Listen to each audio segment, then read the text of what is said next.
Pending पड़े हैं, लेकिन कुछ मामलों में अचानक से तेजी आई और उस पर निर्णय हो गया। ये राजनीतिक बहस का विषय है और इसी पे हम चर्चा कर रहे हैं। मेरे मित्र जो बार बार बोल रहा है, मैं बड़ा अच्छे समझ रहा था। मैं आपको एक चीज बता दूं कि लोकतंत्र में सबसे बड़ा न्यायाधीश होता है ना, वो जनता होती है। लोकतंत्र की खूबसूरती है देश की, और उस लोकतंत्र के जनादेश का अगर अपमान कोई भी करता है, देखिए न्यायालय ने जो निर्णय दिया हम उसका स्वागत करते हैं, लेकिन उसके ऊपर हमें भी संवैधानिक अधिकार है कि हम जाकर उसको चैलेंज करें। क्योंकि जिस तरह की तेजी मध्य प्रदेश में दिखाई, अगर दूसरे मामलों में भी दिखाई होती तो शायद कांग्रेस उस बात को नहीं रखती। क्योंकि आप अभी मैं आपसे पूछना चाहता हूँ कि कांग्रेस की एक विधायक है निर्मला सप्रे जी, उस पर आप स्पष्टीकरण दे दीजिए तो उस पर अभी तक फैसला क्यों नहीं आया, क्यों नहीं आपसे उन्होंने दलबदल कानून के तहत उनकी सदस्यता खत्म करी है। मैं जानना चाहता हूँ सक्सेना जी से, प्लीज बताइए। चलिए अच्छा ठीक है, बता दीजिए आप सक्सेना जी। जी ये एक बड़ा सवाल है और कांग्रेस के सभी नेता ये सवाल पूछ रहे हैं। देखिए प्रदीप भाई, न्यायालय कब फैसला देगा, क्या फैसला देगा, क्यों डिले कर रहा है, ये भी भारतीय जनता पार्टी तय कर रही है।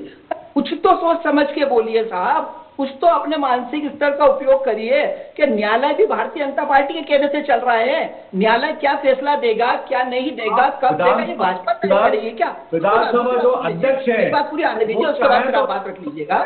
देखिए आपने जो बात कही है कि जनता की अदालत सबसे बड़ी है, इसके पूर्व आपने बात कही है इस्तीफा दी है, आपने बात कही थी, तो वो वापस जनता की अदालत में गए तो जनता ने उनको चुन के वापस भेजा है विधायक मंत्री बना के, तो निश्चित रूप से जनता की अदालत सबसे बड़ी है। उसके बाद दूसरी बात पे मैं आता हूँ, मेरी बात होने दीजिए प्रदीप भाई, ऐसे में आपकी आवाज जा रही है ना, मेरी बात आवाज जा रही है, मेरी बात उसके बाद आप बोल लीजिएगा। आपका फॉर्म जो जब आपके फॉर्म सबमिट करने आपके व्यक्ति गए थे, आपके प्रत्याशी गए थे, तब माननीय जेपी धनोपिया लीगल से देखते हैं, फॉर्म तो उन्होंने भी देखा था, और जब फॉर्म उन्होंने देखा था तब क्या उन्होंने ये सब बारीकी नहीं देखी थी क्या, या वाकई किसी साजिश के तहत आपने एक आदिवासी, जिसको आप विधायक कह रहे हैं आदिवासी विधायक, उनको कहीं ना कहीं बताने का प्रयास किया था क्या? स्पष्टीकरण तो आपको भी देना चाहिए, आपकी भी लीगल सेल थी, आपके भी वकील थे, आपने क्या देखा, क्यों चूक हुई, क्यों उसमें प्रकरण छिपाए गए, 4 प्रकरण 6 प्रकरण थे, 6 में से 2 प्रकरण छिपाए गए,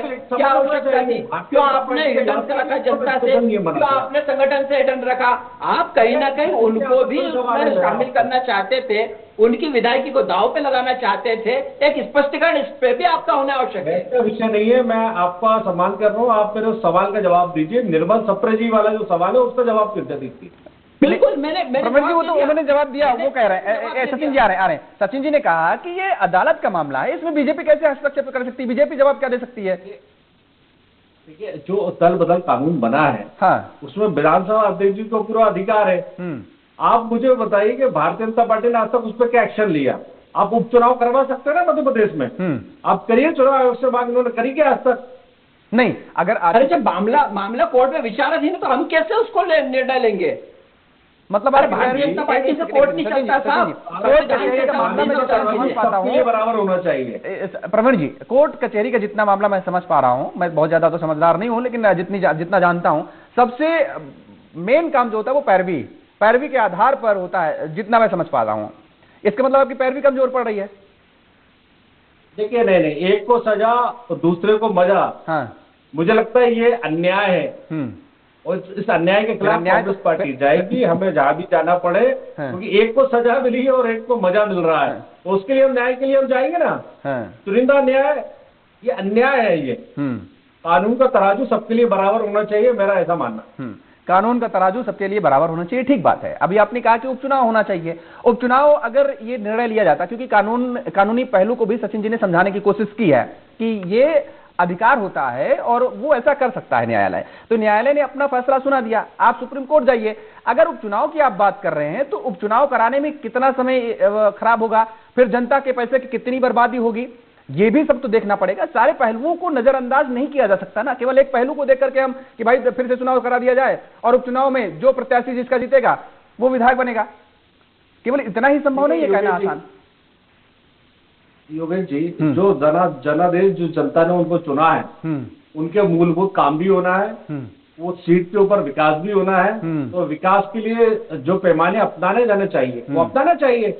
हम तो बोल रहे हैं ना ये तो हर साल चुनाव ही होते रहेंगे, हर साल चुनाव ही होते रहेंगे। 2 चुनाव तो हो गए, 23 के बाद 23 और फिर उसके बाद उपचुनाव हुआ और फिर एक चुनाव आप तीसरा करवाना चाह रहे हैं, फिर कोई नाटक उस पर हो जाएगा, आप सुप्रीम कोर्ट जाएंगे, फिर मान लीजिए खुदा ना खास्ता निर्णय क्या आएगा मुझे नहीं मालूम है, फिर आप कहेंगे चुनाव, यानी 5 साल में 5 चुनाव होते रहेंगे, हर साल चुनाव ही होता रहेगा, जनता का विकास तो धरा का धरा रहेगा। वैसे भी जनता बेचारी रोती ही रहती है। जनता तो रो ही रही ना, भारतीय जनता पार्टी के राज में जनता खुश है क्या? नहीं किसी राज की तो रो ही रही है, अब सभी के राज में होता है वो चीज। वो समझ रही है। सचिन जी कुछ कहना चाह रहे हैं। सचिन जी आप सोचिए कि 1 लाख वोटों से जनादेश भारतीय देखिए जनता पार्टी अभी तक इनका जवाब नहीं आया है। प्रवीण भाई आदिवासी अभी तक तो उस जनता का जनादेश का सम्मान होना चाहिए। नहीं, फिर जनता के साथ अपमान भी किया। प्रवीण जी देखिए सारे पहलू को हमें वही हमने कहा ना, सारे पहलू को फिर जनता को ठगा गया ना, जनता से जो जानकारी छुपाई गई, जनता से झूठ बोला गया, जनता जनार्दन होती, आप ही कह रहे हैं कि जनता ही न्याय करती है और जनता के साथ ही आपने धोखा किया। जब न्यायालय में कोई गलत एविडेंस रखता है 420 का मुकदमा दर्ज होता है ना उसके ऊपर। तो योगेश जी मैं वही तो कह रहा हूँ, अगर वहां पर जानकारी छुपाई गई है तो छुपाना अगर अपराध है तो केवल विपक्ष पे क्यों?